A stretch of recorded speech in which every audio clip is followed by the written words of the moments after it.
الحمدللہ والسلام علی محمد المصطفیٰ۔ قربانی سے متعلق چند مسائل کا بیان ہے۔ قربانی کا کیا حکم ہے؟ قربانی کا کیا حکم ہے؟ شوقے کے نزدیک جس رشید بالغ عقل مند مسلمان کے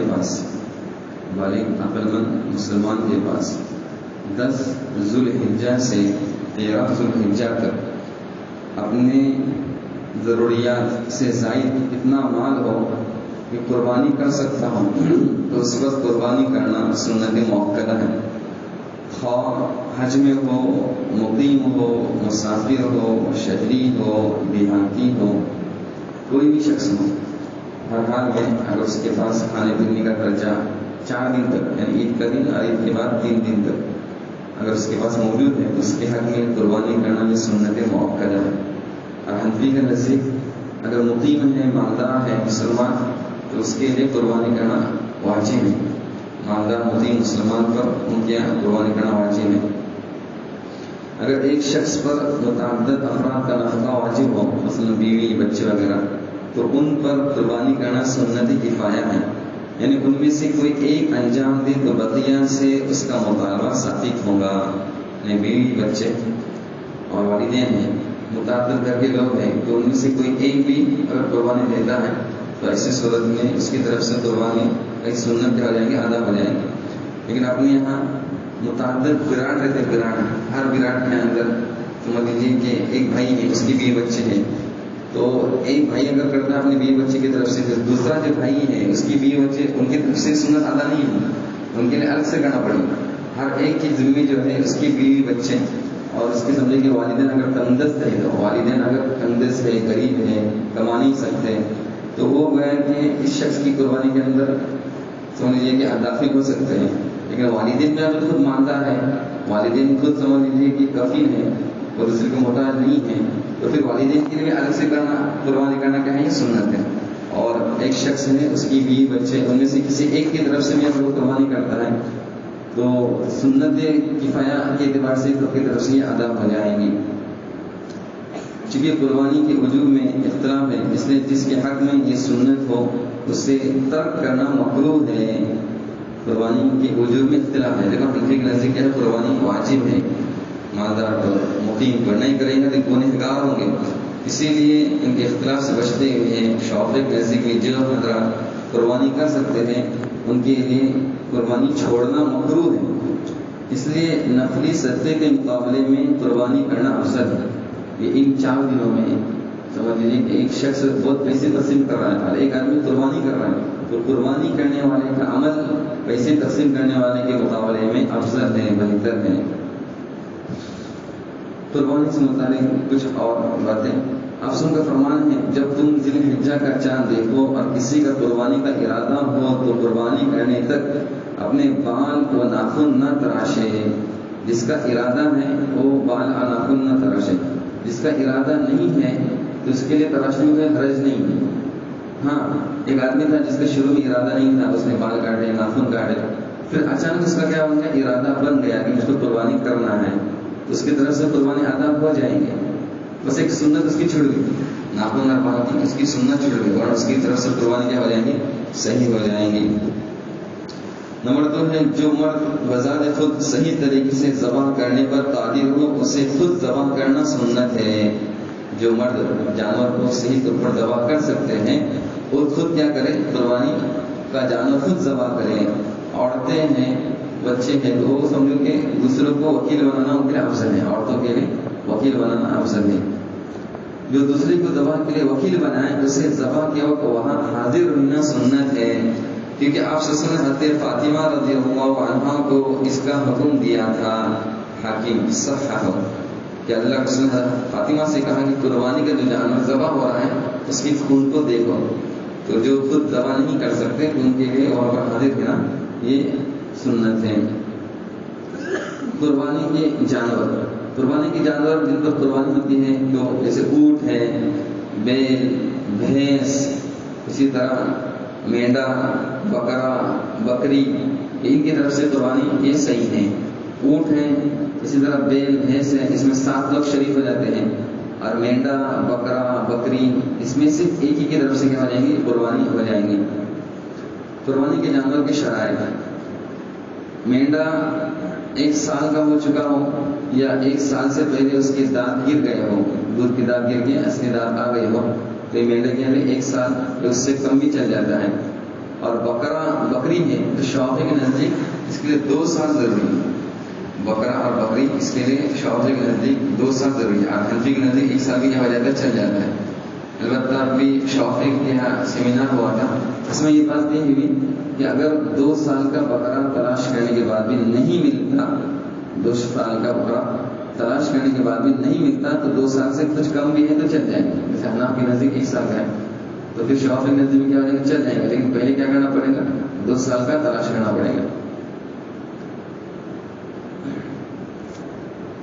جانور کی عمر کے مطابق جو حضرات جانور کو فروخت کرتے ہیں تو ان کی خبر کا اعتبار کیا جائے گا۔ جس کو تجربہ ہے وہ بولتے ہیں نا، تجربہ سے کہ اس کو کتنی سال ہو گئے، کیا ہو گئے، تو دیکھ کر جو پہچانتے ہیں تو ان کا اعتبار کیا جائے گا۔ قربانی کے جانور میں کوئی ایسا عیب نہ ہو جس سے کھائے جانے والے کسی حصے میں نقص اور کمی پیدا ہو۔ درج ذیل جانوروں کی قربانی صحیح نہیں ہے۔ پیدائشی بلا کان ہو، جس کے کان پیدا نہ ہو، اس پر قربانی صحیح نہیں ہے۔ اسی طرح کان، تھن، دم یا زبان کا کچھ حصہ کٹ کر جدا ہوا ہو، جو قریب ہو اور دور سے نظر نہ آئے۔ کان ہے، اس کا کچھ حصہ کیا ہوگا؟ کٹ گیا ہے، کٹ کے کیا ہو گیا؟ الگ ہو گیا، تو ایسی صورت میں وہ جانور قربانی کے لیے شافعی کے نزدیک صحیح نہیں ہوتا۔ اور احناف کے نزدیک 1/3 سے کم بھی کٹا ہے کان تو چل جاتا ہے۔ اسی طرح شافعی کے نزدیک بھی اب یہ مسئلہ طے کیا ہے کہ اکثر اس طرح کی دقت پریشانی آتی ہے کہ کان کٹے ہوئے جانور بھی رہتے ہیں، بلکہ بعض علاقوں میں اسپیشل کان کاٹے جاتے ہیں، یا کہ کبھی بلا وغیرہ اندر ڈالنا پڑتا ہے کمپنی کی طرف سے، تو اس کے لیے کان کو کاٹا جاتا ہے، تو بہت سارے مسائل رہتے ہیں۔ اسی لیے شافعی نزدیک میں یہ کیا گیا کہ پہلے اچھا صحیح ساری کان والا تلاش کیا جائے، اگر مجبوراً نہیں ملتا ہے تو آخر درجے میں یہ کان کا جو حصہ 1/3 سے کم کٹا ہوا ہے، 1/3 سے کان کے 3 حصے کیے جاتے ہیں، 1/3 سے کم کٹا ہوا اگر جانور ہے تو وہ بھی چل جائے گا۔ اسی طرح جو چراگاہ سے بھاگے اور بہت کم چلے، جس کی وجہ سے دبلا ہو جائے، جانور چڑھتا نہیں ہے، برابر کھاتا نہیں ہے، بہت کمزور ہو گیا، شدید لاغری کی وجہ سے، جس کے ہڈی میں گودا نہ رہے، خارش زدہ، جانور کو خارش کھجلی ہو گئی ہے، گرچہ معمولی ہی کیوں نہ ہو، تھوڑے پھنسی والا جو واضح طور پر بیمار ہے، ایک آنکھ سے دیکھتا ہے ایک آنکھ سے نہیں دیکھتا، یا لنگڑا ہو جبکہ لنگڑے پن کی وجہ سے چراگاہ میں دیگر مویشیوں سے پیچھے رہے، گرچہ قربانی کے لیے لٹاتے وقت اس کے اضطراب و ہلچل سے لنگڑا ہو جائے، آئین قربانی کے وقت بھی اگر جانور لنگڑا ہو جاتا ہے ایسے صورت میں اس پر قربانی صحیح نہیں ہے۔ نابینا ہے یا کہ حاملہ ہے، جس کے پیٹ میں بچہ ہے، اس پر بھی شافعی کے نزدیک قربانی صحیح نہیں ہے، حنفی کے نزدیک ہو جائے گی۔ تمام دانت گرے ہوئے ہو، اصلی جو دانت ہے دودھ کی گرنے کے بعد دوسرے دانت بھی آئے اور وہ بھی گر گئے، ران وغیرہ سے بڑا حصہ کٹا ہوا ہو، سینگ ٹوٹا ہوا ہو جبکہ گوشت متاثر ہے، سینگ ٹوٹا ہوا ہو جبکہ اس کی وجہ سے گوشت پر بھی کیا ہو گیا؟ زخم آ گیا، تو قربانی کے لیے نہیں چلے گا۔ کوئی عضو شل ہو جائے، قربانی کے لیے جائز جانور کچھ وہی ایسے ہیں کہ ان کے ہوتے ہوئے بھی قربانی صحیح ہو جائے گی، جیسے بے سینگ جس کو سینگ ہی نہیں ہے تو اس کی قربانی صحیح ہو جائے گی۔ اسی طرح سینگ تھا لیکن ٹوٹ گیا، درمیان سے ٹوٹ گیا، اندر سے ٹوٹ گیا، اور گوشت پر کچھ فرق نہیں پڑا تو وہ بھی چل جائے گا۔ کان میں سوراخ یا پھٹا ہوا ہو یا چرا ہوا ہو، کوئی ٹکڑا الگ نہیں ہوا کان کا، بلکہ کان کے اندر سوراخ پڑ گیا، یا کہ اس کو چیر دیا گیا، کہیں سے کاٹ دیا گیا تو 2 حصے ہو گئے، کوئی چیز ٹوٹ کر گر نہیں گئی تو چل جائے گا۔ کچھ دانت گر گئے جو پیدائشی بغیر تھن یا دم کے پیدا ہو، تھن جو رہتے ہیں وہ جانور کو پیدا نہ ہو یا دم ہی پیدا ہی نہ ہوئی ہو تو چل جائے گا۔ جس کے کان چھوٹے ہوں، جس جانور کے کان بوجھا چھوٹے رہتے ہیں تو بھی چل جائے گا قربانی کے۔ بینائی کی کمزوری جو چڑھنے میں مانی نہ ہو، کم دکھتا ہے تھوڑا تو چل جائے گا، بالکل نابینا ہے یا کانا ایک آنکھ سے نہیں دکھتا وہ نہیں چلتا، ہلکا سا کم دکھے تو چل جائے گا۔ رات میں نظر نہ آتا ہو، دن میں نظر آتا ہو تو چل جائے گا۔ اسی طرح کسی بڑے عضو مثلا ران وغیرہ سے تھوڑا سا حصہ کٹا ہو، ران بدن کے حصے میں سے تھوڑا سا اگر گوشت نکل گیا تو چل جائے گا. معمولی سا بیمار ہے، معمولی لگڑا پن جس کی وجہ سے چراگاہ میں دیگر جانور سے پیچھے نہ رہے، ہلکا سا جانور میں لگڑا پن ہے تو چل جائے گا.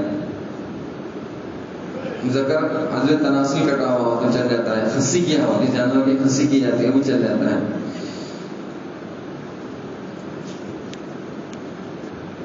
قربانی کا وقت یوم النحر ذوالحجہ کے سورج نکلنے کے بعد 2 رکعت اور 2 خطبے کی وقت گزرنے کے بعد قربانی کا وقت شروع ہو جاتا ہے اور 13 ذوالحجہ کو سورج غروب ہونے تک باقی رہتا ہے. یعنی عید کے بعد 3 دن شافعی کے نزدیک ہے اور حنفی کے نزدیک عید کے بعد 2 دن تک یہ ان کے یہاں وقت رہتا ہے. سنت قربانی کا جو گوشت ہے کس کو دیا جائے؟ افضل یہ ہے کہ صرف چند لقمے بطور تبرک کھائے اور باقیہ تمام صدقہ کر دے. ادنا کمال یہ ہے کہ 1/3 سے زائد خود استعمال نہ کرے. اگر کھانا، ہدیہ اور صدقہ تینوں انجام دینا ہو تو سنت یہ ہے کہ 1/3 سے زائد نہ کھائے اور 1/3 سے کم صدقہ نہ کرے.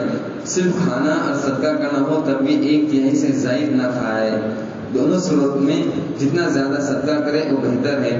بعض حصہ کھائے اور بعض صدقہ کرے تو قربانی کا ثواب مکمل ملے گا اور صدقے کی مقدار پر صدقے کا ثواب بھی ملے گا. یعنی جتنا صدقہ کرے گا اتنا ثواب ملے گا. کم سے کم ایک کچی بوٹی جو غریب کو دینا یہ فرض ہے. باقی جتنا صدقہ کرے گا اس کے لیے وہ بہتر ہے. قربانی کی سنت ہے، قربانی کے جانور کو موٹا تازہ کرنا یہ سنت ہے. حضرت ابو امامہ کہتے ہیں ہم اور دیگر مسلمان حضرات قربانی کے جانور کو موٹا کرتے تھے، یعنی پہلے ہی خرید کر اس کو اچھا چارہ وغیرہ کھلائیں. نمبر 2 نماز عید و خطبہ کے بعد ذبح کریں. نمبر 3 ذبح کرنے والا مسلمان ہو، دن میں ذبح کرے. ذبح کے لیے نرم جگہ منتخب کرے. ذابح اور ذبح دونوں کا جانور کا ذبح کرنے والا دونوں کا رخ قبلے کی طرف ہو.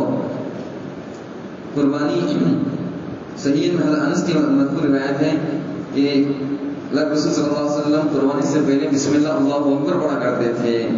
قربانی سے پہلے بسم اللہ 3 مرتبہ اللہ اکبر کہیں اور اسی طرح درود شریف پڑھیں اور وجہت وجہ للذی فطر السماوات یہ مکمل پڑھیں اور یہ نیت کریں جس کی طرف سے قربانی اللہم منک و الیک فتقبل منی. فتقبل منی ہے اگر خود کی طرف سے، اگر دوسری کی طرف سے ہے تو اللہم منک و الیک فتقبل من زید من عمر من بکر، اس طرح ان کے نام لے لیں. اللہ کی توفیق عطا فرمائے. کسی کا سوال ہے تو کر سکتے ہیں.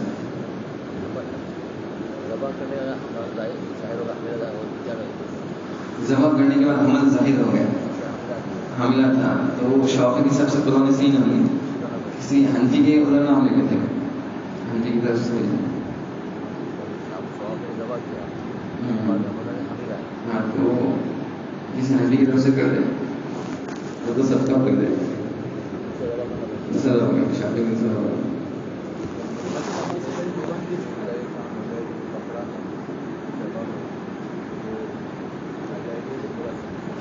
منت کا جو رہتا ہے نظر کا منت کا تو اس کی وجہ سے جو جانور ذبح کیا جائے گا وہ واجب اور فرض رہتا ہے. لہٰذا اس میں سے خود ہم نہیں کھا سکتے بلکہ پورا بھی پورا غریبوں کو دینا ضروری ہے. سنت قربانی رہتی ہے اس میں سے ہم کھا سکتے ہیں. عید کی نماز سے پہلے قربانی کر سکتے کیا؟ اصل وقت کا گزرنا ضروری ہے. سورج طلوع ہونے کے بعد اتنا وقت گزرے کہ جس میں آپ عید کی 2 رکعت اور خطبہ اب ہو جائے تو آپ کا قربانی کا وقت شروع ہو جاتا ہے. عید کی نماز ضروری نہیں، خطبہ ضروری نہیں. عشاء کا جو ٹائم رہتا ہے نا، عشاء کا ٹائم ہو گیا اس کے بعد 2 رکعت خود نماز کی اور سمجھ لیجیے کہ خطبہ کتنا ٹائم لگتا ہے؟ مثلا 15 منٹ لگتے ہیں تو 20 منٹ لگتے ہیں تو عشاء کے بعد 20 منٹ سے آپ قربانی کر سکتے ہیں. خطبہ کا ہونا، نماز کا ہونا، اس کے بعد قربانی کرنا یہ سنت ہے. ہاں تو چل جائے گا مسئلہ. میت کی طرف سے قربانی کا کیا ہوگا؟ میت کی طرف سے انتقال جو ہوا ہے تو اس میں ایسا ہے کہ شوقین کی وصیت ضروری ہے. اگر میت نے یہ وصیت کی کہ میرے انتقال کے بعد میری طرف سے قربانی کرو تو یہ وصیت ہو گئی تو اس کی طرف سے قربانی کی جا سکتی ہے. اور پھر اس کی طرف سے جو قربانی ہوں گی تو مکمل وہ گوشت ہے غریبوں کو بانٹنا ضروری ہے، اس میں سے ہم کھا نہیں سکتے.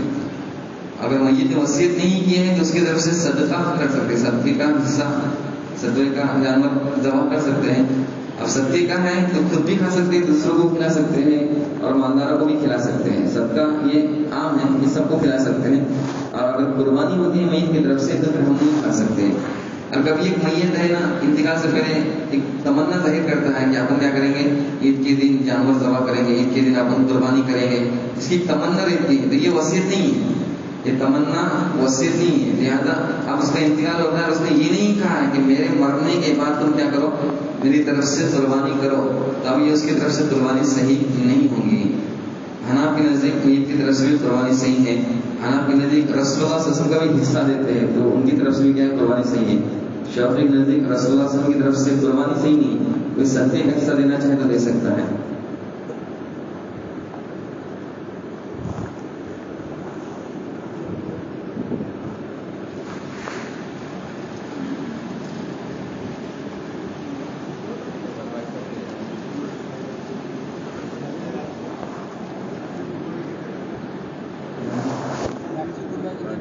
رات میں ایسا ہے کہ اگر روشنی کا انتظام ہے اور جانور کی بغیر جو رگیں رہتی ہیں وہ برابر کر سکتی ہیں، کوئی پرابلم نہیں ہے تو چل جائے.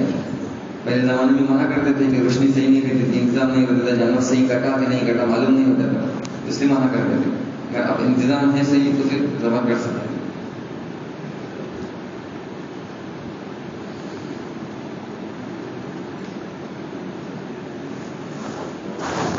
سبحان اللہ.